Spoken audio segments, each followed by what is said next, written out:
Këtë vit, nga data 6 mars deri më 12 mars, shënohet java botërore e glaukomës, sëmundje e syrit që dëmton nervin optik dhe mund të çojë në humbje të përhershme të shikimit. Doktoresha Zana Gojani Haxhibeqiri, oftalmologe, e ftuar në emisionin e mëngjesit në televizionin Syri e Top Radio, u shpreh se glaukoma është një sëmundje e fshehur dhe progresive, duke treguar edhe karakteristikat që vihen re tek kjo sëmundje e syrit.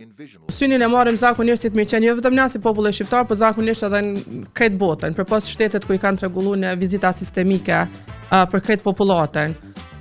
Te tensioni i syve sidomos, zakonisht e lidhin me tensionin e gjakut. Po nuk ka lidhje. Tensioni i gjakut është njësi tjetër, tensioni i syve është krejt njësi tjetër. Është shtatën veti tensioni i syve. Janë intervenimet kirurgjike që për një kohë të caktuar munden mi lehtësu, mi stabilizu tensionin, ama vazhdimisht duhet me qenë në mbikëqyrje. Se ka shumë faktorë të ndryshëm që ndikojnë në ngritjen e tensionit.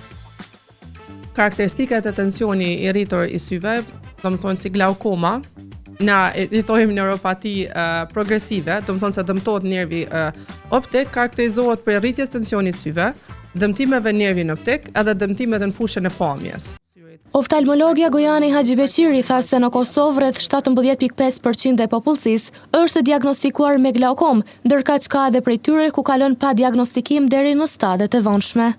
Glaukoma në Kosovë deri tash pavarësisht është 17.5% e popullatës janë të diagnostifikuar me glaukom.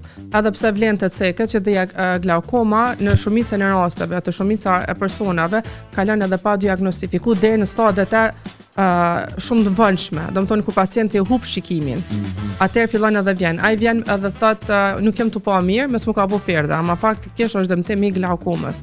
Se janë disa forma të glaukomës që nuk ka as dhimbje, as skuqje, domethënë ajo rritet edhe pacienti e kalon pa e vrejt deri në humbje të shikimit. Ama janë edhe ato format akute ku ka dhimbje, skuqje të syrit, turbullimi i pamjes, halo rreth objekteve që thonë si drita rreth objekteve, që janë akute, ato janë thjesht për neve janë të mirë një farë formë të mirë së ardhurën, sa ato ku akut asnjëherë, ama e çon personin, e çon pacientin më drejtu doktorit, mjekut. Tuti oftalmologja Gojani Haxhibeqiri bëri të ditur se sëmundja e glaukomës prek të gjitha moshat, predispozit më të madhe kanë ata që kanë dikon në familje me këtë sëmundje. Glaukoma i prek krejt moshat. Mundet më shfaq të gjitha moshat. Ki glaukomën e lindur që është të porsalindurit që Zot mos na provo, nuk kena qef asnjëherë mi pa. Ajo është formë trashëgune ose mund të kenë edhe thjesht formë që më thonë sporadike, një ndryshim në gjenë dhe fëmia ka glaukom. Persona që kanë dikon në familje që është me glaukom, kanë predispozita gjenetike, domethënë familjare që duhen më bëj vizitat edhe më të rregullta. Mes tjera është doktoresha Zana Gojani Haxhibeqiri tha se në rast të sulmeve të glaukomës mund të fillojë dhimbja e syrit, skuqja e tij dhe dhimbja e kokës dhe të pjesa e vetullës. Dhimbja mund të qëndrojë disa ditë e pastaj të qetësohet, por te shumica është vetëm humbje e ngadalshme e pamjes së syrit.